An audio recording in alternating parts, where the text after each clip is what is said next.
एक मित्र ने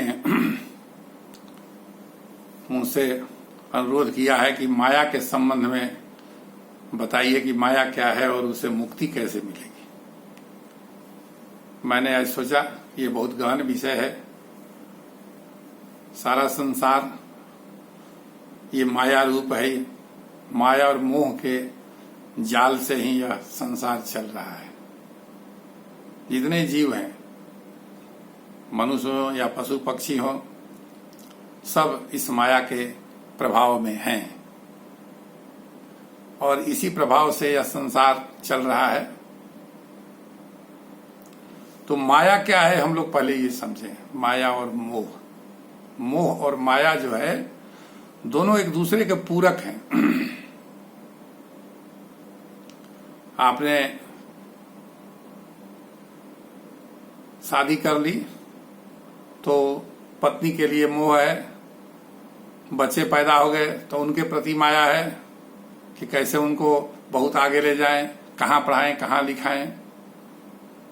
उनके लिए अगर आपने मकान वाले तो मकान के लिए मोह हो गया। यह मोह जो है सो अब मकान में चला गया, मकान का मोह छूटता नहीं है। तो ऐसे करते करते जो कुछ हम अपने जीवन में अर्जित करते हैं, जो कुछ भी जीवन में अर्जित करते हैं, उससे हमको मोह हो जाता है, उससे माया हो जाती है, उसको छोड़ नहीं हम पाते हैं। बहुत विषम परिस्थिति भी आ जाती है। बच्चे बाद में जब सयाने हो जाते हैं, शादीशुदा हो जाते हैं, अपनी पत्नी के साथ चले जाते हैं, अपना उनका परिवार हो जाता है, फिर आप माता पिता को वो कदर नहीं करते हैं। बहुत ऐसे भी हैं जो बहुत गलत व्यवहार करते हैं, उसके बावजूद भी यह जो माया है वो अलग नहीं होने देती है। हम आप सब उसके पीछे लगे रहते हैं कि अब सुधर जाएगा, तब सुधर जाएगा, लेकिन ये क्रम चलते रहता है। बहुतों की पत्नी ऐसी है जो पति को बिल्कुल ही आदर नहीं देती है। मैं और ज्यादा इसमें नहीं बोलना चाहूंगा, लेकिन बहुत लोग ऐसे हैं कि जीवन भर प्रताड़ित होते रहते हैं, लेकिन उसी पत्नी के साथ रहते हैं। उनके मन में एक भय है। ये भय भी मोह और माया का कारण है कि बुढ़ापा में कौन करेगा, बीमार पड़ेगा तो कौन हॉस्पिटल पड़ेंगे तो कौन हॉस्पिटल में ले जाएगा। लेकिन अगर ये विचार कर लीजिए कि जिसने संसार में आपको भेजा है उसने बुलाने का भी उपाय कर लिया है। उसी दिन उसने आपके भाग्य रेखा में लिख दिया था कि आप कब और कैसे मरिएगा। इसलिए मरना जीना किसी के बस की बात नहीं है। और जहां तक सुविधा की बात है तो बहुतों को बाल बच्चे रहते हुए भी कोई सुविधा नहीं मिल पाती। जिसका बेटा अमेरिका चला गया, जाकर बस गया और भारत में माता पिता रहते हैं तो उनकी क्या दुर्गति है आप लोग देखते होंगे। ये सब माया का ही प्रभाव है, लेकिन इतना प्रबल है कि यह माया छूटते नहीं छूटता है। कितना भी प्रयास करिए, घूम फिर करके फिर उसी में माया चला जाता है। तो जो संबंध है संसार में, अपना जहां शब्द है, मेरी पत्नी, मेरे माँ बाप, मेरे बेटा बेटी, मेरा मकान, मेरी नौकरी, मेरा बैंक में बैलेंस, जहां मेरा शब्द लगा हुआ है उसके साथ लगाव है। इस संबंधों की डोर को ही माया कहते हैं। ये जो संबंध है, संबंध की डोर जो है, इसी को माया कहते हैं। ये संबंध की डोर को तोड़ने के लिए लोग संन्यास लेते हैं, सन्यासी लोग, लेकिन वहां भी नहीं ये माया का जंजाल छूट पाता है। एक छोड़ते हैं और चार पकड़ लेते हैं। ये छूटने की विधा दूसरी है, चर्चा आगे होगी उस पर। तो मैं एक उदाहरण आप लोगों के सामने माया के प्रभाव के बारे में मैं बताता हूं। उससे आप एक इन्फ्रेंस ड्रॉ कर सकते हैं, एक निष्कर्ष निकाल सकते हैं। एक बार नारद जी भगवान श्री कृष्ण से कहे कि प्रभु माया क्या है। यही प्रश्न उन्होंने भगवान श्री कृष्ण ने कहा था, श्री कृष्ण से कहा था। भगवान श्री कृष्ण कहे कि कभी समय आएगा तो इसका हम जवाब दे देंगे। लेकिन भगवान का समय भी तो बहुत लंबा लंबा होता है। तो ये बात आई गई हो गई और बहुत काल गुजर गया। तो फिर एक दिन भगवान श्री कृष्ण नारद जी से कहे कि नारद जी, सो चलिए एक जगह चलना है मेरे साथ। दोनों आदमी चल दिए। एकदम रेगिस्तान था, नारद जी को लेकर चले जा रहे थे। उस रेगिस्तान में एक छोटा सा पेड़ था, उसी पेड़ के नीचे प्रभु बैठ गए। बोले कि नारद जी मुझे बहुत प्यास लगी है, अब बिना पानी पिए हम आगे नहीं बढ़ सकते, तो कोई उपाय है तो करिए, पानी कहीं आसपास में है तो ले आकर के दीजिए, तभी हम चल सकते हैं, मेरा मुंह सूख रहा है। नारद जी कहे कि प्रभु आप यहीं बैठिए, हम जाते हैं, जा करके ले आते हैं पानी। वहां गांव आगे 2-3 किलोमीटर पर दिखाई पड़ रहा है, वहां से हम जल ले आकर के आते हैं तो आपको हम देंगे। भगवान वहीं बैठ गए और नारद जी चले गए आगे जो गांव दिखाई दे रहा था वहां पर। वहां गए तो एक ब्राह्मण का परिवार था, उन्होंने वहां आवाज लगाई कि भाई कोई है कोई है। तो उनकी एक बहुत सुंदर और सुशील बेटी थी, जुआ थी, एकदम यंग थी, शादी करने की योग्य थी। वो निकली और जैसे ही निकली तो उसकी सुंदरता को देख करके ये मोहित हो गए। इन्होंने सोचा कि भाई अब क्या करें, ये हम अगर हमारी पत्नी बन जाती तो बहुत अच्छा था। तो जब मन में भाव उत्पन्न होता है किसी औरत को देख करके कि ये हमारी पत्नी बन जाती तो बहुत अच्छा होता, हमारी प्रेमिका बन जाती तो बहुत अच्छा होता, मेरी संगनी बन जाती तो बहुत अच्छा होता, तो उसके बाद उस दूसरा उपाय शुरू हो जाता। तब भाई ये किसकी बेटी है, इसका घर परिवार कैसा है, ये कौन जाति से आती है, ये मेरे योग्य है भी कि नहीं है, ये सब बातें पता करने की हो जाती है। तो नारद जी अब जो है सो वहां उसके घर के चारों तरफ चक्कर लगाने लगे और लगाते लगाते और लोगों से पूछते पाछते अंत में उन्होंने जाकर के उस लड़की के पिता से प्रस्ताव दिया कि भाई हम आपकी लड़की से शादी करना चाहते हैं, हम ब्राह्मण कुल से हैं और आप भी ब्राह्मण हैं, मैं जैसा कि सुना हूं आपकी लड़की बड़ी सुंदर है, मुझे ये मेरे मन में विचार आया है कि मैं उससे शादी करूं। तो वो जो ब्राह्मण थे उनकी पत्नी नहीं थी, केवल बेटी थी और वो अपने थे। तो उन्होंने कहा कि भाई देखिए आप तो हमको पसंद है, आपसे शादी करने का तो मन है, लेकिन मेरा एक शर्त है, मैं अपनी लड़की की शादी उसी से करूंगा जो हमारे यहाँ घर जमाई बन के रहे। मेरे पास जमीन है, जायदाद है, मकान है, मेरा कोई बेटा नहीं है, यही एक बेटी है, पत्नी भी नहीं है। इसलिए हम चाहते हैं कि कोई ऐसा दामाद मिले, कि ऐसा कोई मेहमान मिले कि आकर के मेरे यहाँ रहे, यहीं का होकर के रह जाए, घर जमाई बन जाए। अब भगवान नारद जी को उस लड़की की सुंदरता सर पर चढ़कर ऐसे नाच रही थी कि वो विवेक भूल गए। वो बोले कि ठीक है, सो हम आपके घर पर ही रहेंगे, हम घर जमाई बनने के लिए तैयार हैं। तो नारद जी की शादी धूमधाम से, जो रीति रिवाज है हिंदू धर्म में उसके अनुसार शादी हो गई और नारद जी उस लड़की के साथ रहने लगे। कालांतर में उनके 3 बच्चे हुए। 3 बच्चे हुए। इस बीच ससुर जो थे, जो फादर इन लॉ उनके थे, वो स्वर्गवास कर गए। तो अब घर में अपने और पत्नी और 3 बच्चे थे।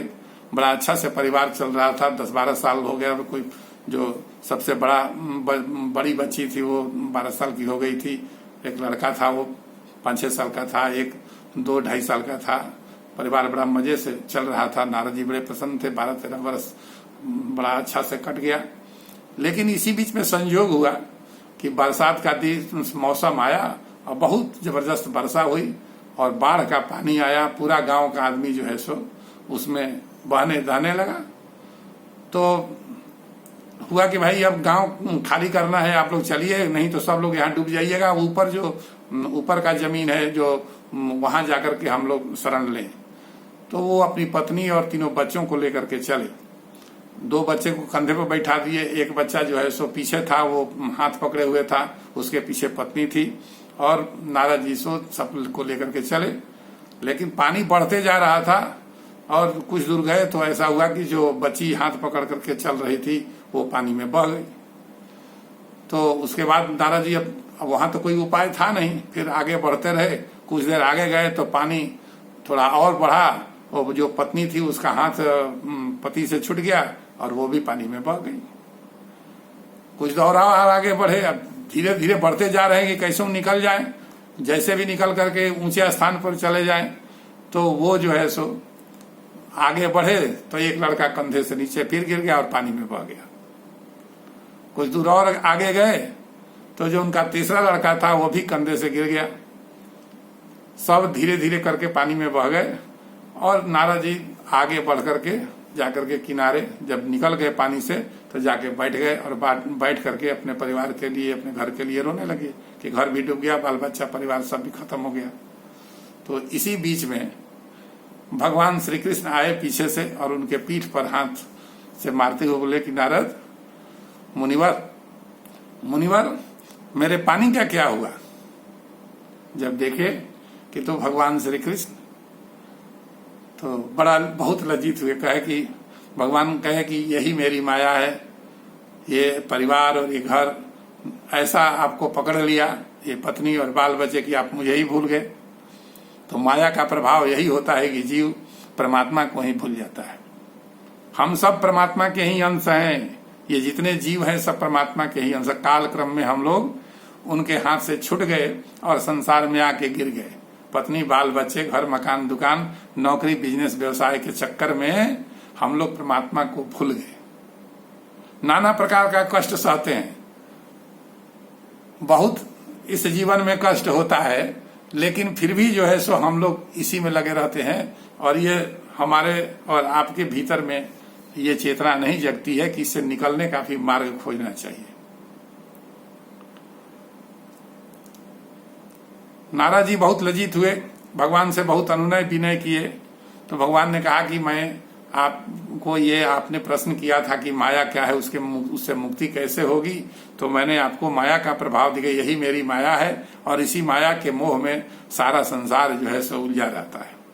आप इसको ऐसे भी समझ सकते हैं कि एक बच्चा है अपने माता पिता के साथ मेला में गया है घूमने के लिए,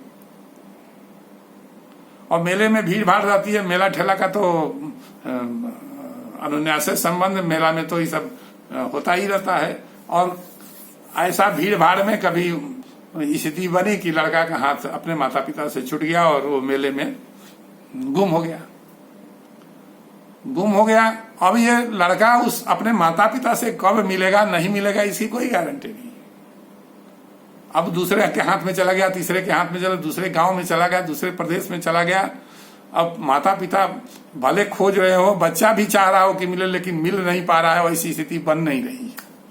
बस समझिए कि वही होता है, हम लोग भी परमात्मा से इस संसार रूपी मेला में बिछड़ गए, उनसे हम लोगों का हाथ छूट गया, हम लोगों का नाता छूट गया और हम लोग इस संसार में अपने ही घर दुकान मकान के फेरे में रह करके और परमात्मा को भूल गए। इस परमात्मा को स्मरण करने से ही ये माया जा सकती है, इसके अतिरिक्त दूसरा कोई उपाय नहीं है। मायापति ही माया से आपको बचा सकते हैं। ऐसे ही इसको समझिए कि ये नारायण है, भगवान है, ये परमात्मा है, ये जीव है और बीच में माया है। ये परमात्मा है, यह जीव है और बीच में माया है। भगवान की जब कृपा नहीं है हम पर, तो हम लोग ये जो माया है हमारे चारों तरफ घूमते रहती है, हमको नचाते रहती है। लेकिन जब ये जीवात्मा अपने प्रयास से प्रभु के भजन करके परमात्मा को मायापति कहा जाता है। जब आराधना करते, भक्ति करते, ध्यान करते करते उस अवस्था में पहुंच जाता है कि जब भगवान की विशेष कृपा उस पर होती है, तो भगवान अपने माया को कहते हैं कि भाई तुम पीछे हो जाओ। तो अपने माया के प्रभाव को उस जीवात्मा से दूर कर देते हैं। माया भगवान के पीछे चली जाती है और जीवात्मा जो है सो भगवान के सन्मुख हो जाता है। इसीलिए राम जी कहे थे रामचरितमानस कि सन्मुख हो जीव मोहि जबहि, जन्म कोट यज्ञनाशहि तबहि। देखिए, इसका दूसरा भी मीनिंग निकालने की जरूरत है। कहते हैं कि भगवान क्या कह रहे हैं कि सन्मुख हो जीव मोहि जबहि, जन्म कोट यज्ञनाशहि तबहि। अर्थात इसका ये मीनिंग लगाया जा सकता है कि करोड़ों पाप जो होता है, जन्म कोटि यज्ञनाशहि तबहि, जब करोड़ों जन्म के पाप को भगवान जो है सो जब जीव उनके शरण में चला जाता है, उनको प्राप्त कर लेता है, तो जितने उसके कर्म और कर्म फल है उस सबको समाप्त कर देते हैं। आप गीता में भी सुने होंगे, भगवान श्री कृष्ण ने कहा है अर्जुन, जब जीव यज्ञ कर्म करते करते, मेरी आराधना करते करते, मेरी भक्ति करते करते, मेरा ध्यान करते करते जब मुझे प्राप्त कर लेता है तो मैं उसके समस्त कर्म और कर्म फलों को विनष्ट कर देता हूं, उसके समस्त पापों को समाप्त कर देता हूं। तो इसलिए मेरा ये अपना सिद्धांत है। और जैसे लोग कहते हैं कि बिल्कुल अंतःकरण पवित्र हो जाए, एकदम परम शुद्ध हो जाए, तब भगवान का भजन और भक्ति करें, मैं इसको नहीं मानता। आप जहां हैं, जैसे हैं, उसी आधार पर खड़ा होकर के भगवान की भक्ति करिए, उनका नाम का जाप करिए, ध्यान कीजिए, परमात्मा से स्नेह लगाइए, उनकी कृपा पाइए। और जिस दिन कृपा आप उनका पालेंगे और जब आप भगवान के सन्मुख, माया बीच से हट जाएगी और आप भगवान के सन्मुख हो जाइएगा, तो करोड़ों जन्म में जितने भी कर्म किए हैं आप, जिसका परिणाम होने वाला है, बुरा परिणाम होने वाला है, वह बुरा परिणाम वाला भी कर्म सब समाप्त हो जाएगा। ये भगवान की कृपा है, ये महिमा है। ये राम जी ने जो कहा वही भगवान श्री कृष्ण ने भी कहा है। रामचरितमानस में भगवान ने कहा था कि सन्मुख हो जीव मोहि जवहीं जन्म कोटि अग्नासहि तबहि। कहते हैं कि जब सन्मुख होगा तब सब करोड़ों जन्म का पाप समाप्त कर देंगे हम। और भगवान श्री कृष्ण भी यही कह रहे हैं कि जब जीव हमको प्राप्त कर लेता है अपने भक्ति से, ज्ञान से और ध्यान से और योग से, तो मैं उसका सारा कर्म और कर्म फल विनष्ट कर देता हूं। तो मित्रों, मेरा यह कहना है कि भगवान की भक्ति करने के लिए आपको कोई विशेष प्रयास करने की जरूरत नहीं है। जिस धरातल पर आप खड़े हैं, जैसा भी आप हैं, आप अपने को कभी हीन मत समझिए। आप कल तक क्या थे ये महत्वपूर्ण नहीं है आपके जीवन में। आज इस क्षण के पहले आप क्या थे इसका कोई महत्व नहीं है अध्यात्म में। महत्व है अभी का, जो आपने ये निर्णय ले लिया, आपने ये संकल्प लिया कि मैं भगवान के नाम का जप आज से करूंगा, मैं भगवान का ध्यान करूंगा, उनकी भक्ति प्राप्त करूंगा और अब पीछे मुड़कर नहीं देखूंगा। ये महत्वपूर्ण है। आज इस क्षण के पहले आप जो भी थे उसका कोई महत्व नहीं है और उसके लिए कोई अपराध बोध भी लेकर नहीं चलना है। जब रत्नाकर जैसा डाकू नारद जी के शिष्य बनकर त्रिकालदर्शी संत हो सकता है, जो रामायण की रचना की है महर्षि वाल्मीकि, तो आप क्यों नहीं हो सकते हैं? आप भी हो सकते हैं। रत्नाकर डाकू था और रास्ते में नारद जी जा रहे तो उनको लूटने के लिए गया, तो उन्होंने कहा कि तुम किसके लिए लूटते हो? कहा कि परिवार के लिए। तो तुम जो ये पाप कर्म कर रहे हो, जो हत्या करते हो, डकैती चोरी करते हो, हत्या करते हो, तो इस पाप कर्म का फल परिवार वाला लेने के लिए तैयार है कि केवल तुम ही इसका भोग करोगे? तो कहा कि ये तो प्रभु नहीं मालूम है, हम पूछ करके। कहा कि तो लेकिन आप अगर भाग जाइएगा तब? कहा कि बांध दो यहीं, पूछ करके आओ, जैसा करोगे वैसा होगा। नारद जी को और भी उनके साथ एक आध लोग थे, बांध दिया पेड़ में और चला गया पत्नी से पूछने के लिए, परिवार वाले से। तो सब लोगों ने यही कहा कि नहीं, आप जो कर्म करते हैं उसका परिणाम आपको भुगतना पड़ेगा। आप हमसे शादी करके हमको ले आए हैं, आपको खिलाना है, पिलाना है, हमको रखना है, कैसे रखिएगा ये आपका जिम्मा है। आपके पाप में हम भागी नहीं होने वाले। रत्नाकर की आंख खुल गई और आया, नारद जी का जो बांधे हुए था रस्सी से खोल दिया और उनकी शरण में गिर गया। कहा कि प्रभु मेरे उद्धार के लिए कोई मार्ग बताइए। नारद जी ने कहा कि तुम कुछ नहीं, भगवान का सिंपल राम राम राम राम नाम लो कहोगे, तुम्हारा जी तो भोतर हो चुका है। तुम इतना गलत काम किए हो कि मंत्र जाप करने की स्थिति में भी नहीं हो, लेकिन सिंपल तुम राम राम राम राम राम जपो, उससे तुम्हारा कल्याण हो जाएगा। आपको मैंने इतनी संक्षेप में बात ये बता दी, इसमें एक ही टिप्स मैं आपसे कहना चाहता हूं कि जब नारद जी का शिष्यत्व ग्रहण कर लिया रत्नाकर डाकू, तो उसने भगवान कहे कि नारद जी कहे कि तुम इसको जपो बैठ करके यहीं। उसने ये पलट कर नहीं पूछा कि प्रभु कितना दिन तक जपना पड़ेगा, कितना लाख जपना पड़ेगा और इसका क्या परिणाम होगा, कुछ नहीं। हम लोग का क्या है, हम लोग अगर कोई बताता है कोई चीज आपको, तो आप ये पूछते हैं कि कितना लाख जप करना पड़ेगा, कितना साल करना पड़ेगा, ये होगा कि भी नहीं होगा। हम लोग संदेह उसी समय डालते होगा कि नहीं होगा। जैसे ही की नहीं कहे तो आधा मन हो गया आपका। इसलिए मित्रों, रत्नाकर डाकू से ज्यादा आप गए गुजरे नहीं है। आप भगवान का नाम, सिंपल राम नाम भी लेकर के काम चला सकते हैं। मंत्र तो खैर जपिए तो बहुत बड़ी बात है, लेकिन राम का नाम भी अपने आप में मंत्र है। राम कौन है, किस राम की आराधना की जाती है, इस पर हम चर्चा आगे करेंगे, उस पर भी वीडियो डालेंगे। क्योंकि वाल्मीकि को, रत्नाकर डाकू को जिस राम का नाम दिया, उस समय राम जी धरती पर नहीं आए थे। आध्यात्मिक राम जो है वह अपने आप में अद्भुत है। जो लोग अध्यात्म साधते हैं, जानते हैं, अंत में यह राम ही शेष रह जाते हैं। तुलसी के राम सगुण राम हैं, तो राम और लोगों के भी हैं। कबीर के भी राम हैं। जाप मरे अजपा मरे अनहद भी मर जाए, राम सने ही ना मरे कह कबीर हंस रहा है। कहते हैं कि राम से स्नेह करने वाला नहीं मरता है ना। तो वो भी राम की चर्चा करते हैं, दादू भी राम की चर्चा करते हैं, गुरु नानक भी राम की चर्चा है। पढ़िएगा गुरु ग्रंथ साहब, तो उसमें राम का केवल नाम ही नाम आपको मिलेगा। रैदास जी भी नाम की चर्चा करते हैं, और मीरा जी भी राम की चर्चा करती हैं। जब रैदास जी से उन्होंने दीक्षा ले ली और रैदास जी ने जो सूत्र बताया और उस सूत्र से आगे बढ़ी और उनको उस राम नाम की उपलब्धि हुई, तब उन्होंने भजन लिख दिया कि पायो जी मैंने राम रतन धन पायो। कृष्ण से बात करती थी, लेकिन राम धुन जब प्राप्त हुआ तब लगा कि ये अध्यात्म जो है सो पूरा हुआ।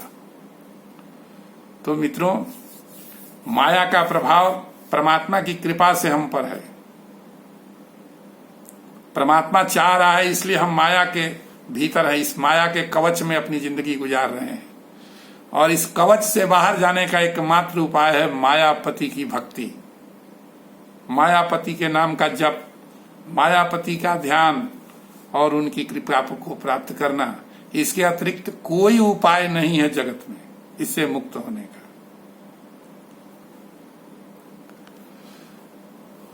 आज अभी मैं एक और वीडियो इस पर डालूंगा। अगला वीडियो भी माया पर ही होगा और विस्तृत उस पर चर्चा होगी। रामचरितमानस में जो माया से संबंधित जो प्रसंग है मैं आपको सुनाऊंगा। एक वीडियो और इस पर डालूंगा। श्री राम जय जय राम, श्री राम जय जय राम। राम राम रटते रहो, राम राम रटते रहो। जब लगी घट में प्राण, कबहू तो दीन दयाल के भनक लगेगी कान। बोलो जय सिया राम जय सिया राम, जय सिया राम जय सिया राम। अंत में इस अनंत कोटि ब्रह्मांड के समस्त जीवों के हृदय में निवास करने वाले परमात्मा करुणा निधान कृपा सिंधु प्रभु श्री राम को नमस्कार करते हुए वाणी को विश्राम देता हूं। अगर ये वीडियो आपके लिए थोड़ा सा भी लाभदायी हुआ हो, थोड़ा सा भी आपको इससे लाभ दिखाई दे रहा हो, तो इसको शेयर करिए, इसको लाइक कीजिए और इसको सब्सक्राइब कीजिए, ताकि जब मैं अगला वीडियो डालूं तो आपको उसका नोटिफिकेशन मिल जाए। धन्यवाद।